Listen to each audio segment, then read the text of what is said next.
Welcome, and thank you for joining the American Cinematheque Q&A for Greyhound. I'm Gwen DeGlees, Deputy Director for the American Cinematheque, and I'd like to invite you to visit our website where you can find information about our upcoming program and how you can support the American Cinematheque by becoming a member and making a donation. I would like to thank Apple Original Films for this Q&A with filmmaker Aaron Schneider, writer star Tom Hanks, cinematographer Shelly Johnson, and costume designer Julie Weiss. Moderating today is our good friend Pete Hammond, the chief film critic for Deadline. Enjoy. Okay, hi, I'm Pete Hammond, and I'm going to be moderating today for the American Cinematheque. Welcome to our discussion here about the great movie, Greyhound. Thank you for joining us today. And you're in for a real treat, too, because we have a lot of the, movers and shakers from this movie who made it all possible, beginning with its star and screenwriter, Tom Hanks. Hi, Tom. Yo, Pete. Welcome. And the film's director, he is an Academy Award winner for his live action short, Two Brothers. You may have seen his film Get Low and a lot of other work he's done, winner of 2 ASC awards as well, was a great cinematographer before turning director. Aaron Schneider. Hi, Pete. Hi, welcome.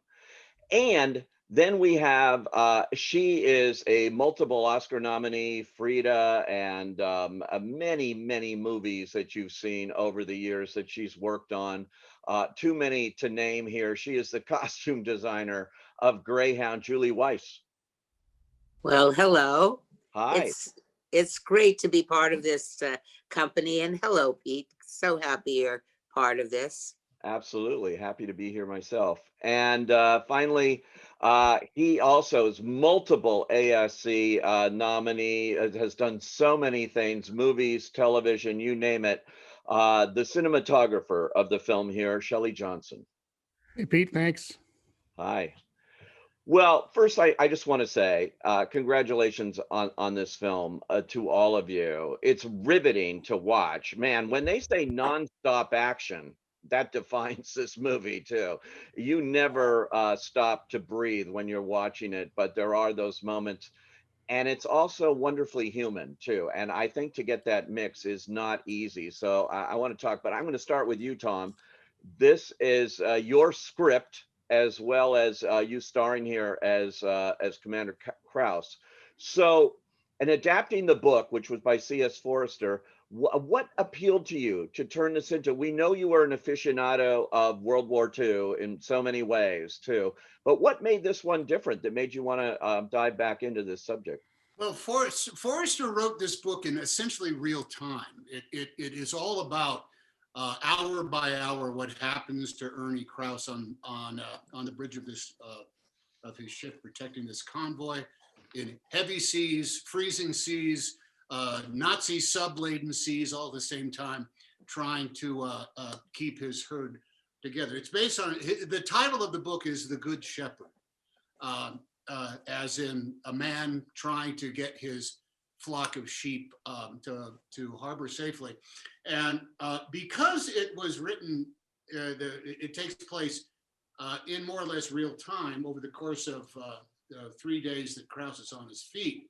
I had never read an account of something that had gone on so long vis-a-vis World War II. And I also had never seen any film that was like this, without cutaways to the Admiralty or to somebody at home or to somebody else who was extrapolating some of what the action is going. Everything that happens to Krause happens inside his own head. And that's the vernacular, that's the style that Forrester wrote in. It's his ongoing thought processes, which allows a great luxury when you're reading it to know what's going on in the head of a commander. But when it comes down to making a film about it, of course, you don't have that inner monologue that's going on.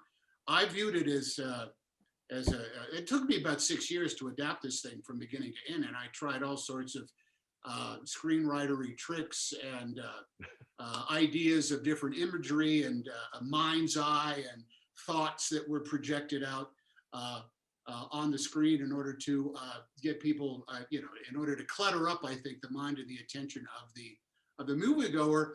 But it ended up not being necessary because the procedure and the behavior itself, if I could have captured that on page in a realistic manner, and then had a director who was willing in order to say, okay, these next 30 pages are essentially going to be about one sequence. There's not an awful lot of films that set out to do it because an awful lot of circumstances don't deserve that kind of treatment. But here, in the course of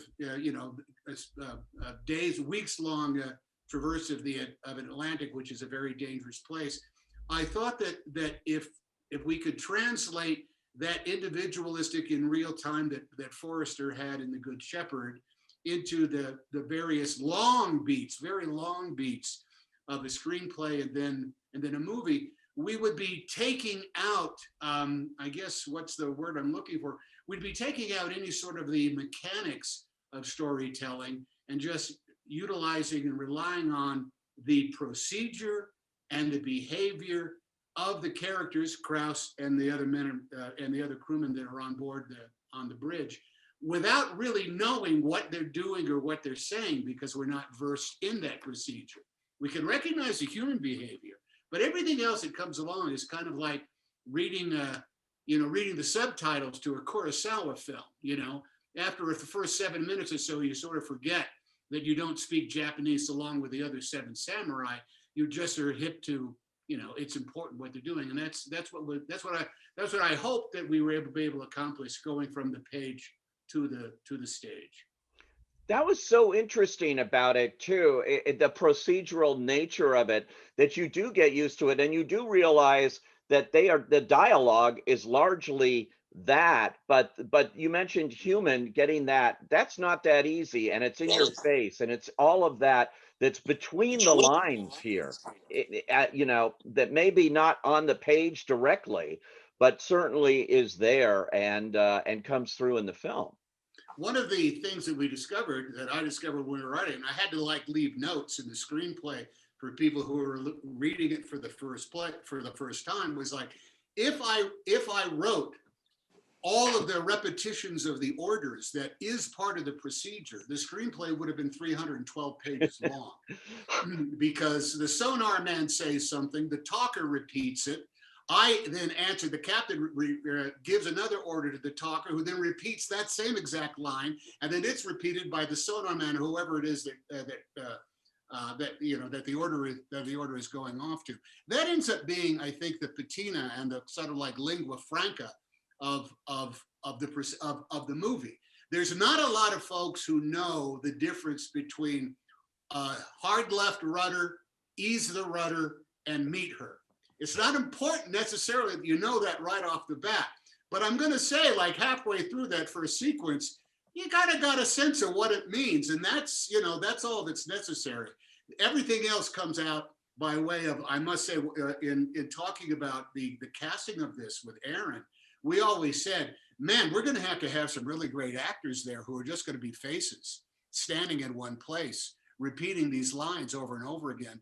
And between the gravitas of Krause's delivery of it and whatever body, English spin that they themselves could put on their half of the dialogue, this was going to be key in order to keep up the heart rate, keep up the tension, keep up the cadence and the drumbeat of any given sequence, even though it's really only written down once, maybe twice in the sequence that was on the script pages that day.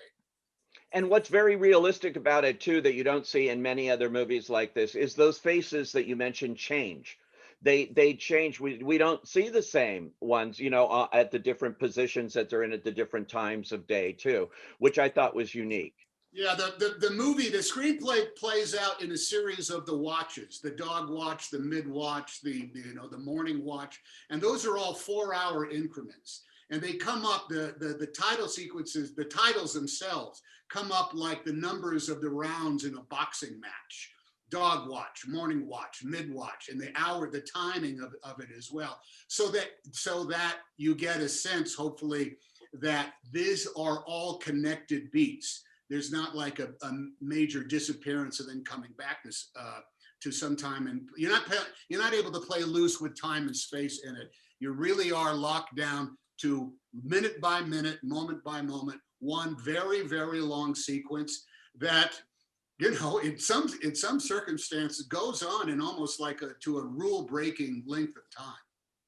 Yeah, it's amazing. What appealed to you about playing this particular character? Because you know, we've seen you play many kind of heroic characters before. This is a guy that basically had desk jobs, you know, for 20 years or so, and you know, and he never got that shot. And here he is, by the nature of this war, calling him to duty in something that is a real challenge and that he's never done, but that he's ready to meet.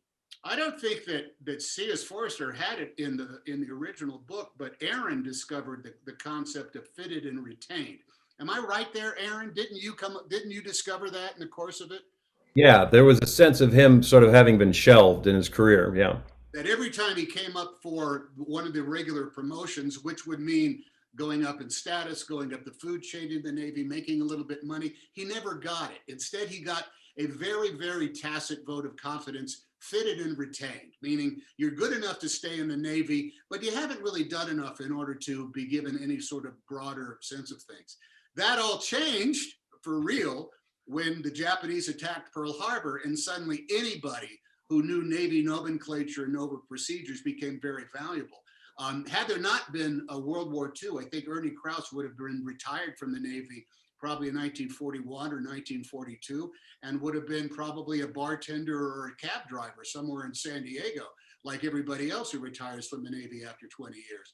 So the burden that is placed on him, that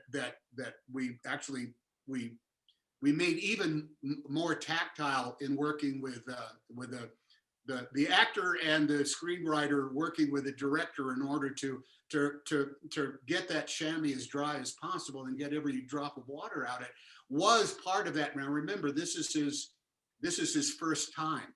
This is actually his first command. He's got it because he's old. He's there because he is very well entrenched in the Navy. And guess what? They need guys in charge of ships right now. And his seniority was one that got him there. In the earlier drafts, and forgive me, I can't remember if it's part of Forrester's novel or not. We had the convoy happening a little bit later, and like the very first draft that that probably Aaron read, it was Krause's fourth or fifth crossing. And we rightly came around to the idea of said, no, this is early in 1942. This is the first time he's done this. And that just jacks up all aspects of the fear and the anxiety and the, I guess, kind of like the self-doubt that Krause carries around in his pocket, just like his little pocket Bible of Lutheran prayers. And now, do people see that or not? Well, if you play it, and if you have that behind your eyes, and if it's somewhere in all that behavior of trying to, just trying to figure out where the sub is out there, or how we're going to get back in time in order to protect the convoy, that stuff becomes the palpable, coin of the realm of the movie.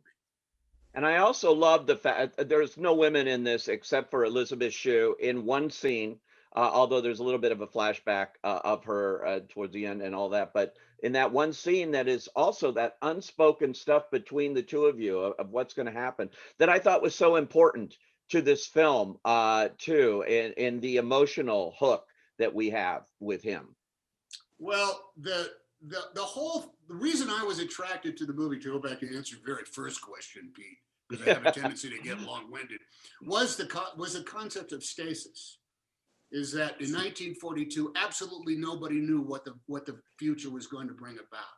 And you can't get a better version of that than to have a ship in the middle of the Atlantic, in the middle of a convoy in which danger lurks around with every mile that goes by and around every minute. And to put that in literally the scene between the guy and the girl in the movie, in which there's not an awful lot of platitudes of love that goes on, or holding on, or keep safe, or I will wait for you. What there is instead is, we can't do anything because no one knows what the future is going to bring. So let's wait until this madness is over. And the scene with Elizabeth Shue, is all about that, the establishment of what that stasis is. We have no idea what the future is going to bring. So therefore, we do not have the luxury of making plans. It's interesting. Talk about first crossings. Congratulations, Aaron Schneider. I know I've seen Get Low. It's nothing like this movie. And I know Two Brothers and things. You know, this is a huge challenge, it would seem to me, from a directorial standpoint, with all of the technical elements that have to go into making this realistic as well. What for you? Why did you want to take this on?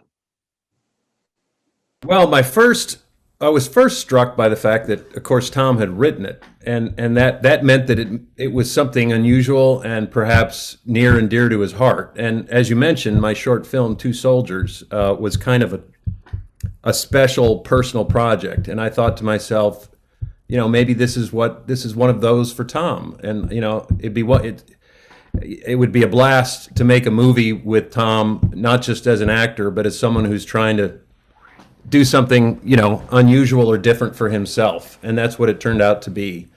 I would say the biggest challenge was the fact that if you walked onto our set at any given moment, you know, it was Tom as Ernie Krause staring out the portal window of a destroyer on a gimbal, right?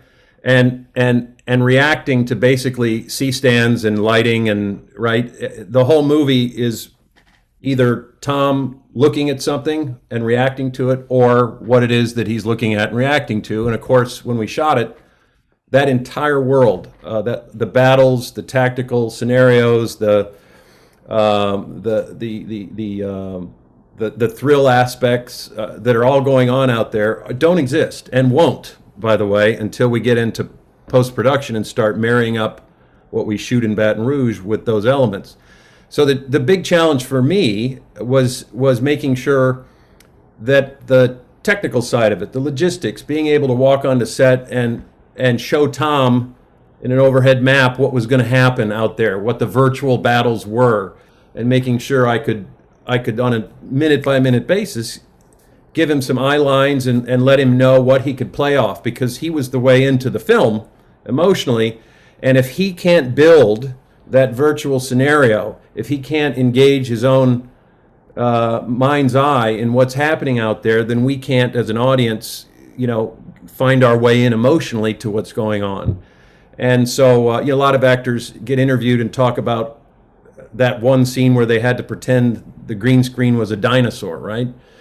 You always hear that in the interviews. Well, Greyhound was like, you know, a whole movie of that. And so that was the biggest challenge for me, both narratively and technically. Yeah, you never set foot on water here. This was not one scene in the actual ocean. Nope.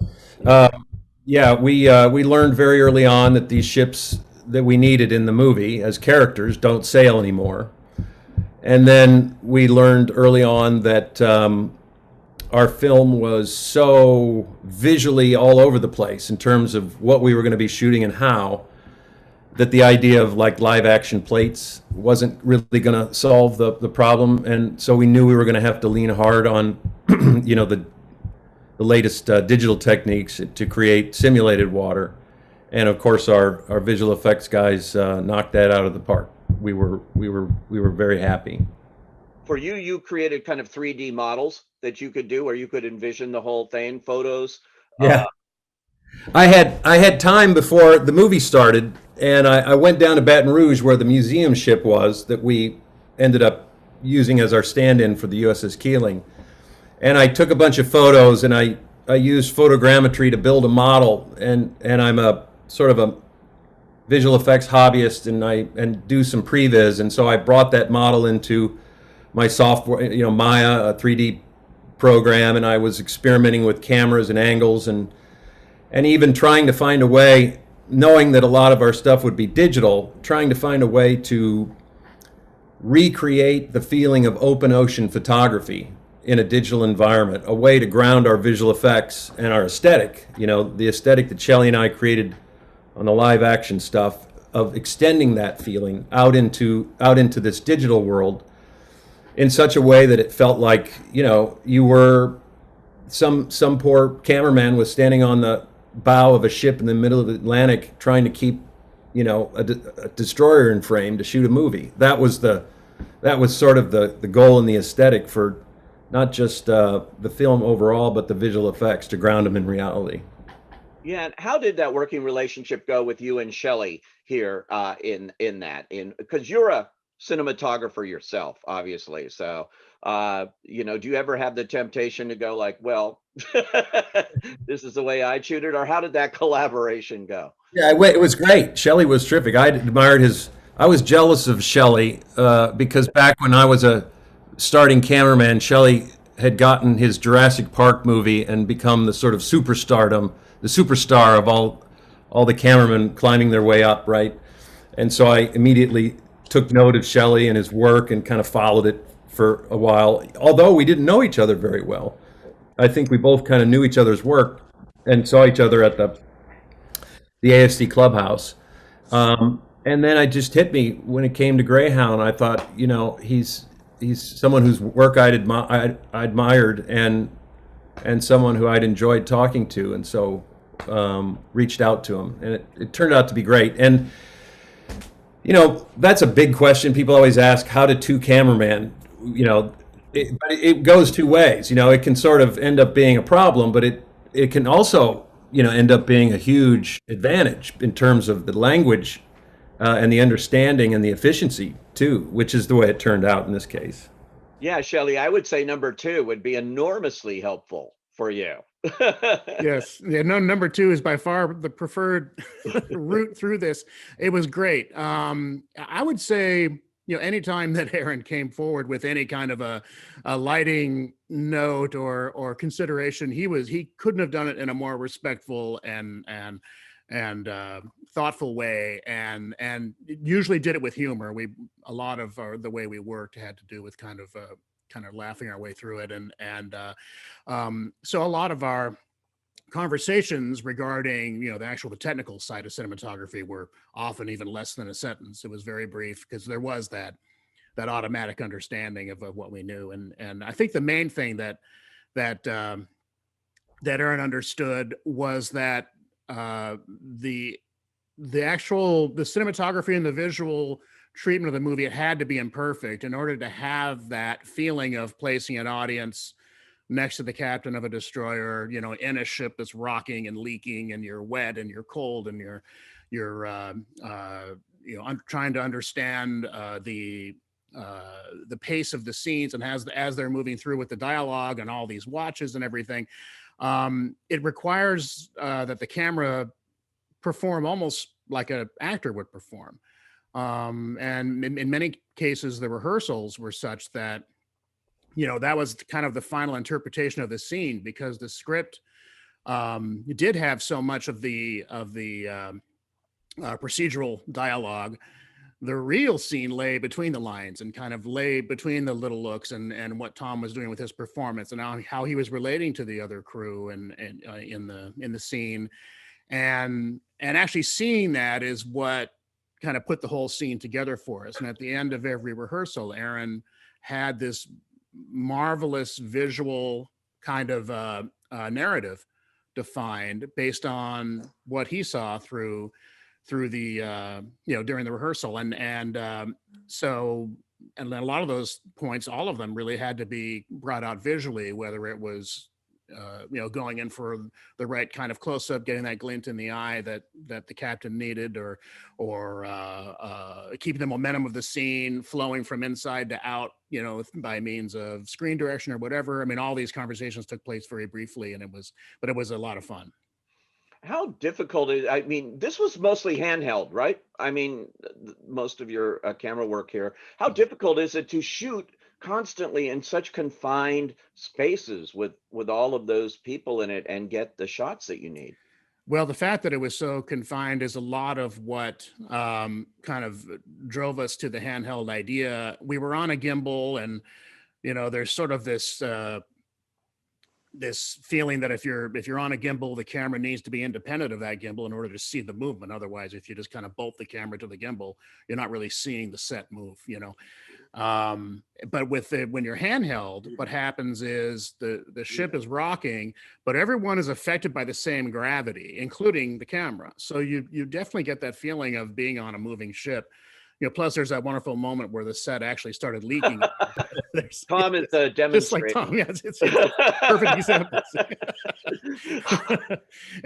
and so there was that moment where the actual set started leaking, and there was this kind of stream of water coming down and hitting the brim of Tom's hat, and he's continuing on. I don't know if Tom can simulate that where he is in Idaho, but the what was interesting was that stream. You can kind of see the stream was not falling at a plumb angle; it was moving and being affected by gravity as well. So there's all of these little intangibles that happen when you're in there and squeezed in there with everybody. Of course, it required that the actors work with us. I mean, they were wonderful. All of the young actors that were in there were just great when it came to allowing us to move the camera around. And of course, the fact that in most scenes they were wearing their K-pop vests, so if our cameraman needed to fall against an actor, at least there was a soft landing there.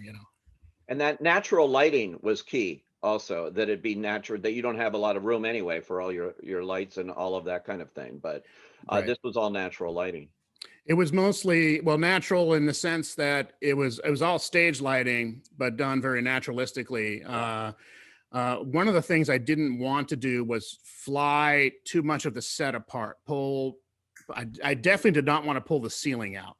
I wanted to keep the ceiling low and in frame. And so any light that's coming in from the top, I just kind of hid lights in amongst all of the gubbins that were up there. And the lights through the portals and the doorways and all that were all, were with stage lighting, but I treated it more like a location. If we went outside, and then walked inside, we would have to, do an iris adjustment, just like we would if we were on a real ship. And I tried to put myself in as natural a condition as I could, but still allow the feeling for a journey to take place, allow colors to change from different dusts and different dawns and all that. So you get the feeling that they're crossing this ocean. It's interesting. Now, Julie, I saw your cat earlier too. I've got two cats too. That's very cool. The cat was all over the camera, but you worked the cat enjoys your voices. But I have to tell you, those who know me, for me to be quiet this long, I have to tell you, and that dripping on the hat, and for me not to interrupt, that was very difficult. Well, and this, before you ask the question, you don't interrupt if a person hasn't started to speak yet. Therefore, this preface is that this definitely was a company. I had worked with Aaron before, and Tom, when somebody writes a script, you don't design the line. It's what's before the line and what comes after the line.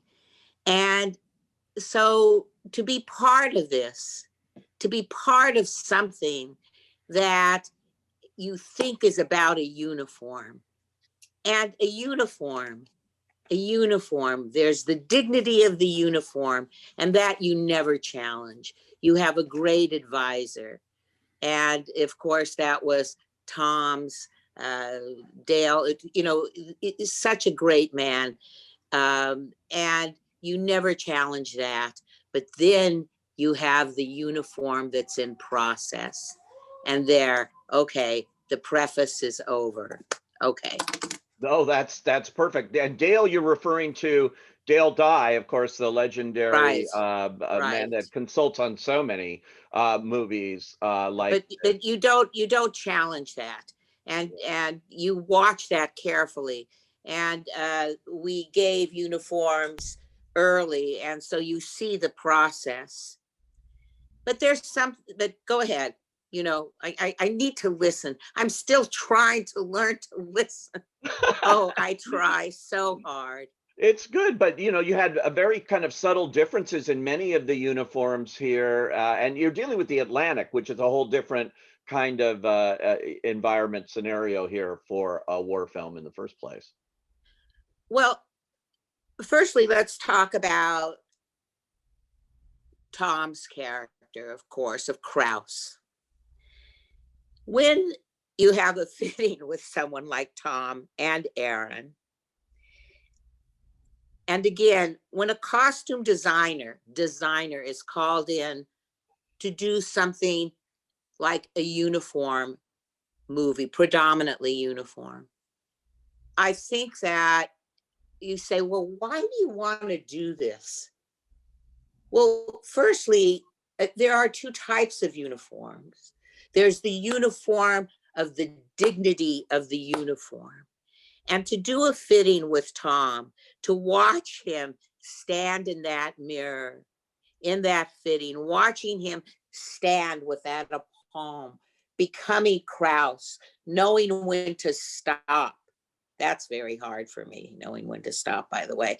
But making those outfits, not wanting to go further, to add anything, knowing when to stop, knowing when he is becoming Krause, and seeing that.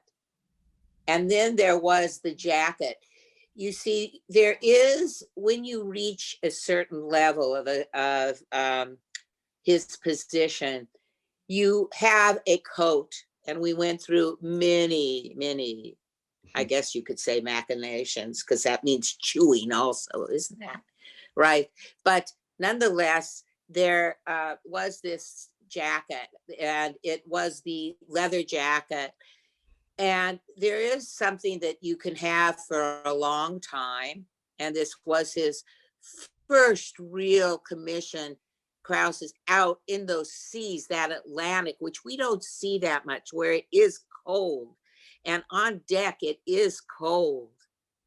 And yet below deck, it isn't cold. So you see both of that. And that is really something. And so that leather coat went through so many things. And I must tell this, Tom, I can't forget this. And Aaron, who I'm so grateful brought me on to do this movie that is, I think you'll understand the way I talk. It's about landing a plane. I circle and I circle, but all these words at the end, I hope, come together. But this particular jacket, I think it was my favorite, this prototype, because we had to have many of these leather jackets because they were used so many times. But I believe we tried this one on, and Tom, I loved it so much. But Tom, I believe you said you felt like a 70s pimp. Although I do believe that, although my heart, it just collapsed. Although I must say later on, we all wore those jackets. It became a fashion thing. But we finally did come up with this one jacket. And it ultimately became a piece of clothing. And it was very important because that jacket became yours. And it was worn. And it was worn on deck, I believe, for hours and hours and hours. And Krause and Tom, as they merged in front of that mirror, when this coat, when this outfit, when this jacket, with the uniform, when you were Krause and you were on that deck without gloves and your feet, they were so sore. And as a costume designer, I ran up both times in the studio, and I got caught on this gimbal, this piece on this studio, on this bridge, going back and forth, a costume designer in this tight place being thrown off the set. Aaron would let me be on the set, a costume designer on a uniform show, wanting to see these scenes written by Tom. Aaron would allow me to be part of this company. And then being on the ship, being at Berkeley in the 60s, and yet I knew about World War II. I knew about it. Of course I did. But what I didn't know was how young these soldiers were. Sailors. Oh, I could get in trouble for saying that. I didn't know how young the sailors were. To see these young men, some who lied about their age, to fight for a cause greater, to die for a cause. In the Atlantic, at that time, there were the uniforms that were worn. Levi's made some of these outfits. Women's clothes, the skirts were shorter, and it was cold. And there were messages written on the back of the sailors' shirts. And but then there was coal, and there was this communication. There were these tight quarters, and then there was the open seas, which somehow belonged to Krauss. And you saw his first kill. Now, what does this belong to a costume designer? It is because you are part of a company. And at this point in my career, I want to be a filmmaker. And that's what Aaron and Tom allowed all of us to feel like. And Cleveland, a black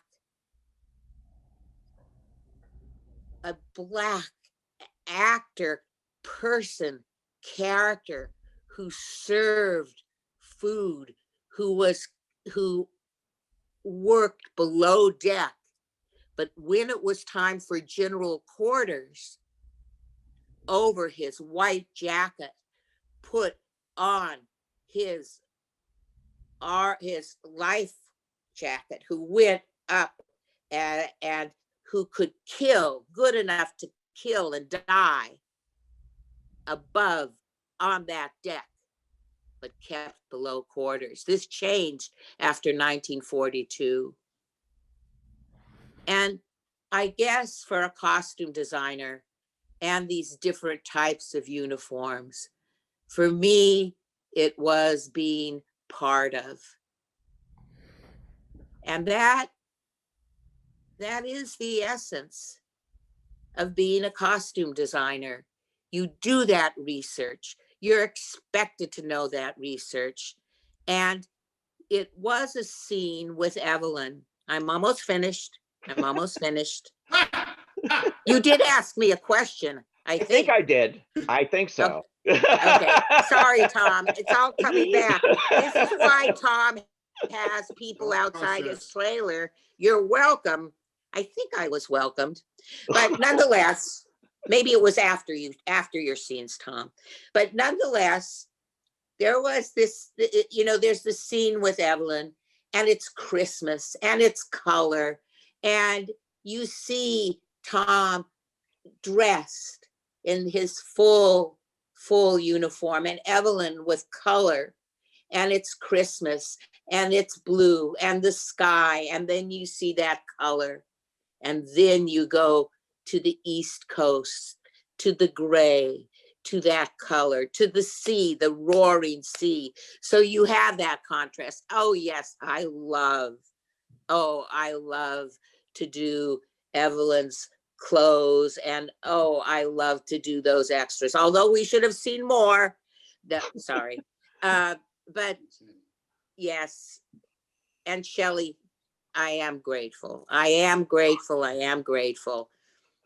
Although nobody wants to watch Greyhound with me during that scene when I described a little bit what wasn't there. But nonetheless, I'm back.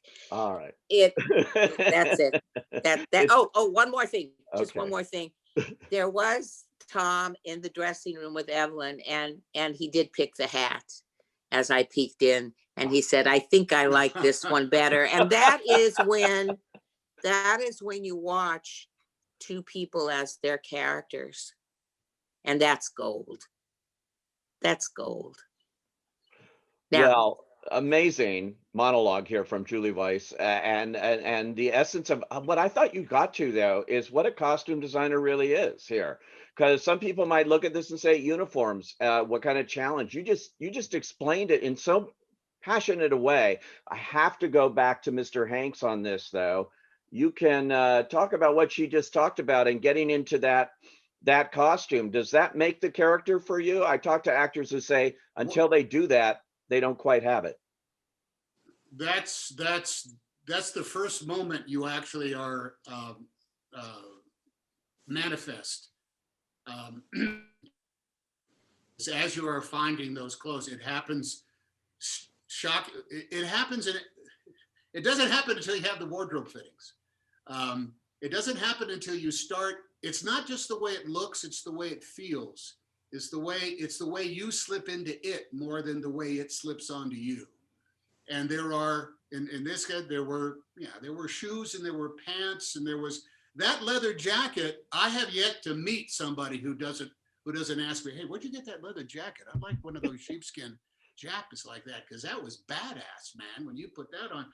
And that enters into a conversations that I had with Julie about why it's on board, where it came from, how long has he had it, when does he bust it out. The fact is, you have options as a seaman of certain uniform options that you can choose yourself until procedure is dictated by the circumstance. And then you do have to be warm, and you do have to be protected. Just my own commander's cap, just that hat, the scrambled eggs. We went through. There's an infinite number of permutations that you go on. Once you start layering on all the other parts, well, then you have this hat. And the reality is there not a lot of actors want to wear hats because they want to show themselves off. They want to take them off at the first opportunity. They want to get rid of them. And a lot of guys don't want to have to put on helmets because then you can't tell who's who. But the procedure and the circumstances dictated it. And so there is a draconian aspect of the wardrobe fitting because they have to be a certain thing. But then there is also a purely ephemeral, gossamer version of it that is dictated by the same rule. It has to be a certain thing. And they have to match up sometimes, and that can only come about because of an awful lot of patience, but also on the people whose job it is in order to supply them. But there is a union that has to happen between the principles of the movie and the costume designer. That it's never just that, oh, put on this because that's what they wore back then. That's what required. Well, let's find a version. I only have I have 4 changes in this. There's the stuff with Evelyn. There's the very beginning. There's when I put on the Shirley coat, and then when I'm dressed for the funeral, right. the funeral at sea. That's it. But in those 4 things, I can tell you, Krauss had a completely different posture in each one of those outfits. He had a completely different demeanor. They wore him down, and he wore them up in a completely different manner.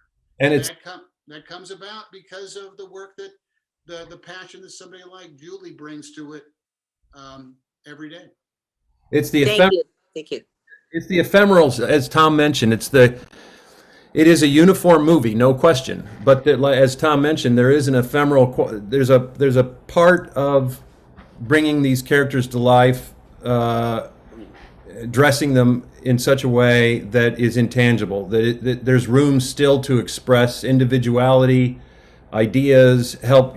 And that's why I wanted Julie to do the show, because I knew if there was that little piece available to us to build on it being just a uniform movie, Julie was the one to do it, because she brings such great passion and sensitivity to every choice she makes.